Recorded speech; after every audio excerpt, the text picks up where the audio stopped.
ഈ തിരഞ്ഞെടുപ്പ് കേരളത്തിലെ പാവപ്പെട്ട ഈ പീഡനങ്ങൾ അനുഭവിച്ചു കൊണ്ടിരിക്കുന്ന മലയോര കർഷകർ ഉൾപ്പെടെയുള്ള എല്ലാ തൊഴിലാളി വിഭാഗത്തിനും സാധാരണക്കാരായ കർഷകർക്കും സമർപ്പിക്കുന്നതോടൊപ്പം രാജ്യത്ത് ഈ പെഹൽഗാമിൽ പാകിസ്ഥാനെതിരെ പോരാടി ഈ നാടിനെ രക്ഷപ്പെടുത്തിയ ധീര ജവാന്മാർക്ക് അഭിവാദ്യങ്ങൾ അർപ്പിച്ചുകൊണ്ടും അതോടൊപ്പം ഈ ഇന്ത്യയിലെ അതിന് പിന്തുണ നൽകിയ മുഴുവൻ ജനങ്ങൾക്കും ഈ ഗവൺമെന്റിനും കേന്ദ്ര ഗവൺമെന്റിനും പിന്തുണ നൽകിക്കൊണ്ടും ഇനിയും ഇത്തരത്തിലുള്ള ഭീഷണികൾ നേരിടാൻ കേരളത്തിലെ ജനങ്ങൾ നാട്ടിൽ ഒന്നായി നിന്നുകൊണ്ട് അകത്ത ഭവിഷ്യത്തിനെയും പുറത്തെ ഭവിഷ്യത്തിനെയും നേരിടാൻ നിങ്ങളോടൊപ്പം ഞാനുണ്ടാകും. അതുകൊണ്ട് ഞാനല്ല സ്ഥാനാർത്ഥി, നീ നിലമ്പൂരിലെ 2,30,000 ചില്ലാനം വരുന്ന ജനങ്ങളാണ് അവിടെ സ്ഥാനാർത്ഥി. അപ്പം എൻ്റെ കത്തിയും എൻ്റെ കഴുത്തും എൻ്റെ ജീവനവും എൻ്റെ ജീവിതവും നിലമ്പൂരിലെ ജനങ്ങൾക്കും കേരളത്തിലെ പൊതുസമൂഹത്തിനും സമർപ്പിച്ചുകൊണ്ട് നിങ്ങളെല്ലാവരും നല്ല രീതിയിൽ കഴിഞ്ഞ 8-9 മാസമായി ഞാൻ ഉയർത്തിയ സകലമാന രാഷ്ട്രീയ പ്രശ്നങ്ങൾക്കും പിന്തുണ നൽകി എന്നോടൊപ്പം നിന്നവരാണ് കേരളത്തിലെ മുഴുവൻ പത്രമാധ്യമ പ്രവർത്തകരും. ഈ പറയുന്ന സോഷ്യൽ മീഡിയയിൽ നാടിൻ്റെ നന്മ ആഗ്രഹിച്ച് സപ്പോർട്ട് ചെയ്യുന്ന എല്ലാവരോടും ഹൃദയം തുറന്ന നന്ദിയും നിങ്ങളോടുള്ള കടപ്പാടും നിങ്ങളോടുള്ള ബഹുമാനവും നിങ്ങളോടുള്ള ആദരവും അറിയിച്ചുകൊണ്ട് കേരളത്തിൽ നാളെ ഞങ്ങൾ ഈ പറയുന്ന നിലമ്പൂരിൽ സ്ഥാനാർത്ഥിയായി നോമിനേഷൻ കൊടുക്കാൻ നിങ്ങളുടെ എല്ലാവരുടെയും സമ്മതവും ആശീർവാദവും തേടുകയാണ്.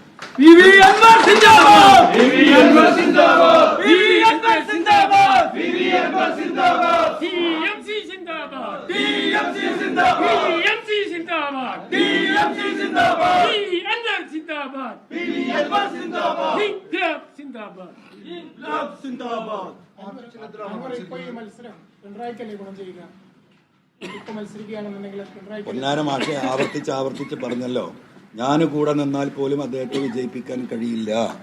1. നമ്പർ 1, അതോട് കൂടിയിട്ട് അദ്ദേഹത്തിന്റെ പരാജയത്തോട് കൂടിയിട്ട് പിണറായിസും അവസാനിപ്പിച്ചു, ആന്റി ഇൻകംബൻസി അവസാനിച്ചു.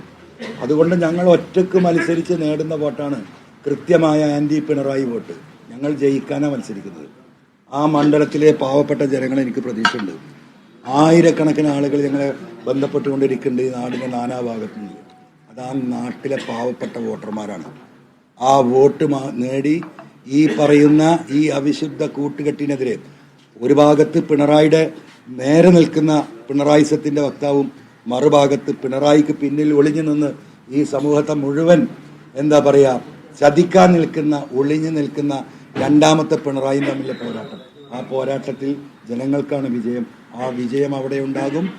ഈ പറയുന്ന തെരഞ്ഞെടുപ്പ് ഞങ്ങൾ വിജയം നേടും.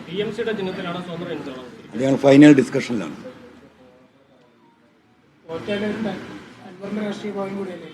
അല്ല, അതിന് നിങ്ങൾ ഭയപ്പെടണ്ട. എൻ്റെ രാഷ്ട്രീയ ഭാവി എന്നെ ആക്കിയത് നിലമ്പൂരിലെ ജനങ്ങളാണല്ലോ. ഒരുപാട് പോരാട്ടങ്ങൾ നടത്തി ഒരു പിടുത്തവും ഇല്ലാതെ നടന്ന എന്നെ കേരളത്തിലെ നിയമസഭയിലേക്ക് പറഞ്ഞയച്ചത് നിലമ്പൂരിലെ ജനങ്ങളാണ്. ആ ജനങ്ങൾ എന്നെ കൈവിടുമെന്ന ഒരു വിശ്വാസവും എനിക്കില്ല. അവരിൽ തന്നെയാണ് ഞാൻ പ്രതീക്ഷ അർപ്പിക്കുന്നത്. ഇത് പറഞ്ഞല്ലോ, പിണറായി വിജയന്റെ പിന്നിൽ നേരെ നിൽക്കുന്നത് വി.ഡി. സതീശൻ, അതിന്റെ പിന്നിൽ നിൽക്കുന്നത് ഷൗക്കത്ത്. പിണറായിസത്തിനെതിരെ ഒരു വാക്ക് പറയാത്തവനാണ് ഈ സ്ഥാനാർത്ഥി എന്ന് ആവർത്തിച്ച് പറഞ്ഞ തെളിവുകളുടെ അടിസ്ഥാനത്തിൽ പറഞ്ഞല്ലോ. പിന്നെ എന്താ തർക്കത്തില്?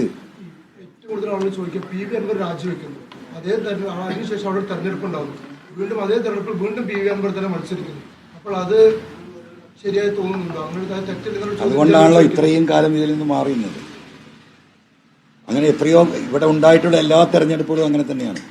പക്ഷെ ഞാൻ അതിന് പോലും തയ്യാറില്ലാതെ മാറി നിന്നൊരു കുടിയേറ്റ കർഷകനെ ഈ വിഷയങ്ങൾ ഉന്നയിച്ച് മുന്നോട്ട് വരാനാണ് ഞാൻ പറയുന്നത്. ഇപ്പം അതും അടഞ്ഞു, കുടിയേറ്റ കർഷകരും ഇല്ല. ആരെങ്കിലും ശ്രദ്ധിച്ചോ? ഈ പറയുന്ന UDF സ്ഥാനാർത്ഥി കുടിയേറ്റ കർഷകനാണ്.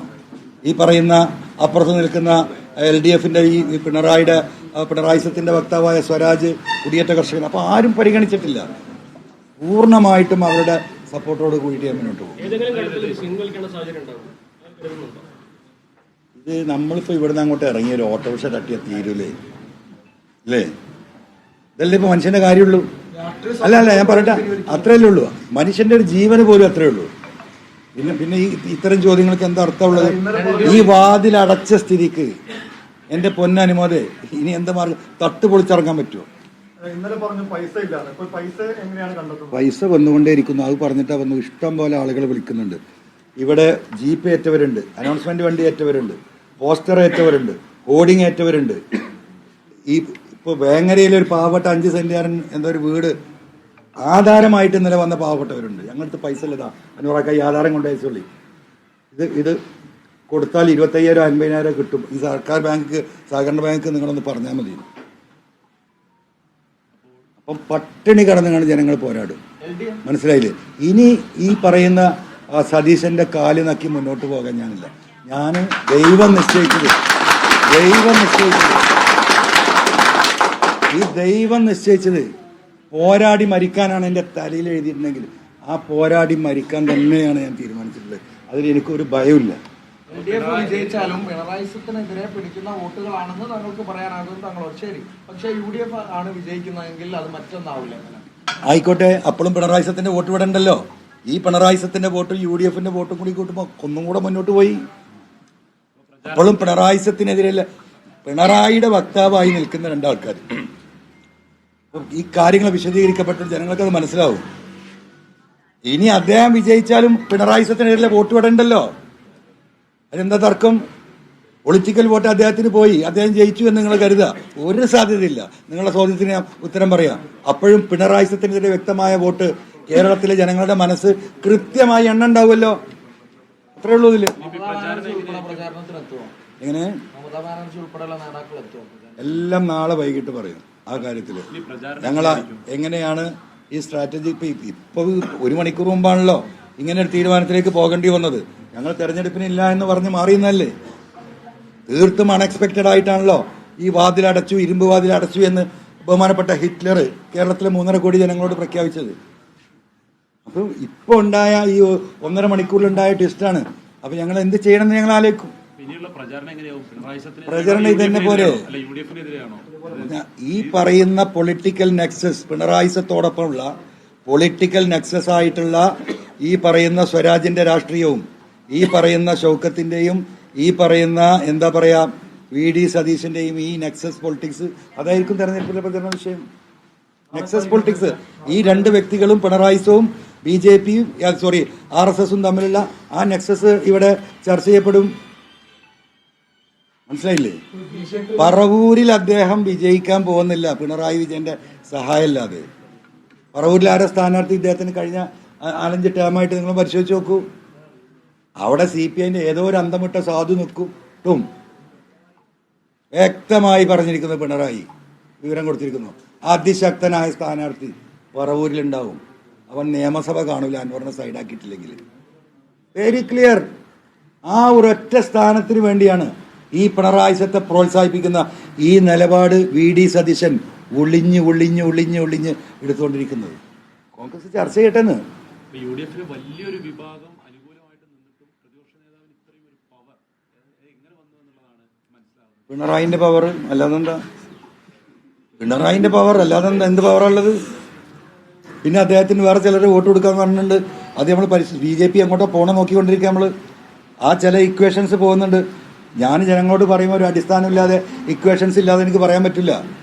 എന്നെ തോൽപ്പിക്കാനുള്ള വോട്ട് അദ്ദേഹത്തിന് ഇനി ആരാ കൊടുക്കുക എന്ന് പറഞ്ഞത് കൂടി നമുക്ക് ഇതിൽ അറിയണല്ലോ.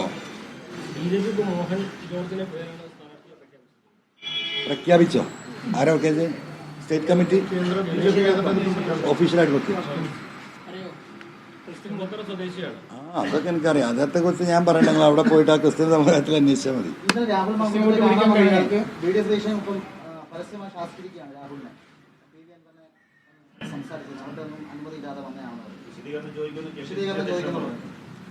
അതിപ്പോൾ എല്ലാവർക്കും അറിയാലോ. ഇനിയിപ്പോൾ രാഹുൽ മാങ്കൂട്ടപ്പം അവസാനമായിട്ട് ഈ സാധാരണ മനുഷ്യന് വെള്ളത്തിൽ പോയി കഴിഞ്ഞിട്ടുണ്ടെങ്കിൽ നമ്മൾ അവസാനത്തെ വൈക്കോൽ തിരുമ്പും പിടിച്ചു നോക്കുക. ഈ പിണറായിസത്തെ അദ്ദേഹത്തിൻ്റെ ഇരയല്ലേ? എത്ര കേസുകളിലാണ് അദ്ദേഹം, എത്ര ദിവസം അദ്ദേഹം ജയിലിൽ കിടന്നിട്ടുള്ളത്? ഈ പറയുന്ന, ഞാൻ പറയുന്നില്ല, എൻ്റെ വായിൽ വരുന്നുണ്ട്, മനസ്സിലായില്ലേ? അദ്ദേഹത്തിന് വേദന ഉണ്ടാവും, രാഹുലിന് വേദന ഉണ്ടാവും. നമ്പർ 1 ഇര, എന്നെക്കാളും ഇരയാക്കപ്പെട്ടവനാ രാഹുല്. അപ്പൊ അദ്ദേഹത്തെ തീർക്കാൻ നോക്കൂലേ? അതിനെ ശാസിക്കാൻ കഴിയും. അദ്ദേഹത്തെ എന്താ പറയാ, നിഷ്കാസനം ചെയ്യാനും കഴിയും.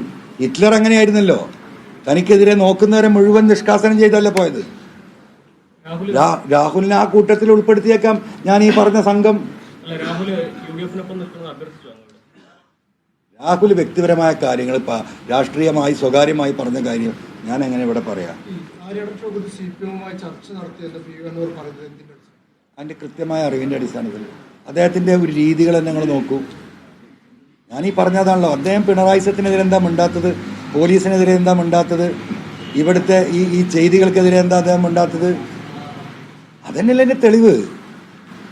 അപ്പം എത്ര കാലമായി ബഹുമാനപ്പെട്ട SNDP സെക്രട്ടറി വന്ന് ഈ മോശപ്പെട്ട, എനിക്ക് SNDP general secretary Naresan sir വ്യക്തിപരമായിട്ട് ബന്ധമുള്ള ആളാണ്. അദ്ദേഹത്തിൻ്റെ വായ കൊണ്ട് മനസ്സുകൊണ്ട് അതല്ല പറഞ്ഞത്. അദ്ദേഹത്തെ പറയിപ്പിക്കാൻ പിണറായി ഇടപെട്ടിട്ട് ചുങ്കത്ര വന്ന അതാണ് അദ്ദേഹം പറഞ്ഞിട്ട് മുറുകാതിരുന്നത്. അദ്ദേഹത്തിന് ആരോഗ്യ പ്രശ്നങ്ങളുണ്ട്, നിങ്ങൾ ഇത് പോയി അവിടെ പറഞ്ഞുകൊണ്ട് പോന്നാൽ മതി, ബാക്കി ഞാൻ ഏറ്റ് എന്ന് പറഞ്ഞ ആ കോൺട്രാക്റ്റ് നിർബന്ധിതാവസ്ഥയിൽ അതാണ് അവിടുത്തെ സ്ഥിതി. അദ്ദേഹത്തിനെതിരെ ഹൈന്ദവ സമൂഹം ഒന്നടങ്കം, കേരളത്തിലും പ്രത്യേകിച്ച് മലപ്പുറം ജില്ലയിലും, അദ്ദേഹം പറഞ്ഞത് ശരിയല്ല എന്ന് പറഞ്ഞിട്ട് മിണ്ടാൻ വായ തുറക്കാത്തവനാ ഈ പറയുന്ന ആര്യാടൻ ഷൗക്കത്ത്. അപ്പോൾ എവിടുന്നൊക്കെയാ വോട്ട് ചാടിക്കാൻ നോക്കുന്നത്? ആരൊക്കെയാ പറ്റിക്കാൻ നോക്കുന്നത്? വഞ്ചന നടത്തുകയല്ലേ, ഒരു രാഷ്ട്രീയ നിലപാടും ഇല്ലാതെ. അത് ജനങ്ങൾ ചർച്ച ചെയ്യട്ടെ. ഞാൻ ജനകീയ കോടതിയിലേക്ക് വിട്ടിരിക്കുകയാണ്. ഇനി എനിക്ക് ഒന്നും പറയാനില്ല, ജനങ്ങൾ തീരുമാനിക്കട്ടെ. അതൊക്കെ നമുക്ക് കാണാന്നേ. KC വേണുഗോപാൽ അടക്കം കോൺഗ്രസിന്റെ മുതിർന്ന നേതാക്കൾ എല്ലാവരും പിന്തുണ പ്രഖ്യാപിച്ചെന്ന് പറയുന്നു. ഘടകകക്ഷികളായ മുസ്ലിം ലീഗ് നേതൃത്വം മാണക്കാട് സ്വാദിഖ് തങ്ങൾ, കുഞ്ഞാലിക്കുട്ടി അടക്കം മറ്റ് ഘടകകക്ഷികളടക്കം പിന്തുണ പ്രഖ്യാപിച്ചു എന്ന് പറയുന്നു. VD സതീഷിനൊഴികെ പുറത്തുനിന്നുള്ള എല്ലാ കോൺഗ്രസ് നേതാക്കളും ഘടകകക്ഷികളും ഒക്കെ പിന്തുണച്ചിട്ടും പിന്നീട് VD സതീശൻ തീരുമാനിക്കുന്നത് മാത്രമാണ് ഇപ്പോൾ UDF നടപ്പിലാവുന്നത്. അത് മാത്രം നടപ്പിലാവും. ഒരാൾക്കും UDF ഒരു അധികാരമില്ല. അദ്ദേഹത്തിന്റെ ഹിറ്റ്ലറിസത്തിന്റെ കീഴിലാണ് ഈ സംഗതികൾ മുഴുവൻ. ഞാൻ അനുഭവസ്ഥനല്ലേ, കണ്ണുകൊണ്ട് കേരളത്തിൽ ജനങ്ങൾ കണ്ടുകൊണ്ടിരിക്കില്ലേ.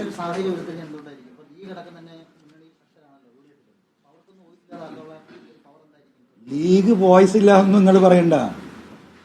ലീഗിന് അതിശക്തമായ വോയിസ് ഉണ്ട്. ലീഗ് നേതൃത്വത്തിന്റെ അങ്ങേയറ്റത്തുള്ള ക്ഷമ കൊണ്ടും അവരുടെ മാന്യത കൊണ്ടുമാണ് അവർ ഉണ്ടാക്കുന്നത്.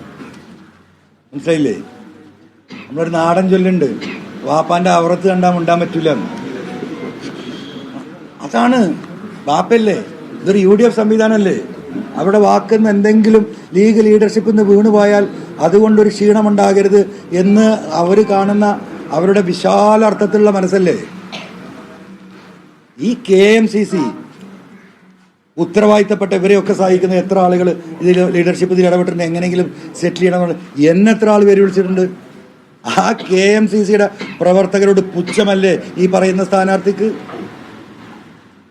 ഫണ്ട് പിരിക്കാനുള്ള ഫാക്ടറിയാണെന്നാ പണ്ട് പറഞ്ഞ KMCC, ഫണ്ട് അടിച്ചെടുക്കുന്ന ഫാക്ടറി. ആ KMCCക്കാരൊക്കെ ഇത് കാണുന്നുണ്ടല്ലോ. ഈ നാട്ടിൽ 100 വീടാ ലീഗ് വയനാട്ടിൽ ഉണ്ടാക്കി കൊടുക്കുന്നത്. ഈ പറയുന്ന വ്യക്തി എന്താ ഉണ്ടാക്കി കൊടുത്തത്? നിലമ്പൂരിലെ 19 പ്രളയത്തിൽ എൻ്റെ പിന്നാലെ നടന്ന് എനിക്ക് പാരവെക്കാൻ നടക്കുക, മനുഷ്യന്മാർക്ക് എന്തെങ്കിലും കൊടുക്കാൻ നോക്കുമ്പോൾ. ഇതൊക്കെ അവിടുത്തെ ആളുകൾക്ക് അറിയില്ലേ?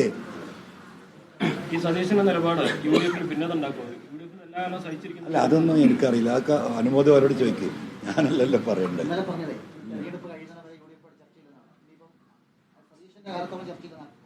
അല്ല, സതീശൻ അതിൻ്റെ നേതൃത്വത്തിൽ ഇരിക്കുമ്പോൾ എന്തിനാ കൊല്ലാൻ നിങ്ങൾ കഴുത്തിച്ചെടുക്കും? നിങ്ങളെ വീടിൻ്റെ പുറകിൽ ഒരുത്തം കത്തിയേറ്റ് നിൽക്കുന്നുണ്ട് എന്ന് പറഞ്ഞാൽ നിങ്ങൾ എല്ലാ വാതിലും അടച്ചിട്ട് എന്താ കട്ടിൻ്റെ അടി പോയി ഒളിക്കൂലേ? അപ്പോൾ ഞാൻ പോയിട്ട് ഇനി അവിടെ ഇങ്ങനെ കഴുത്ത് വെച്ച് കൊടുക്കണം?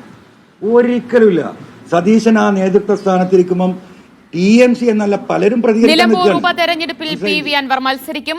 നാളെ നാമനിർദ്ദേശ പത്രിക സമർപ്പിക്കും എന്ന് പ്രഖ്യാപിച്ചിരിക്കുകയാണ് PV അൻവർ.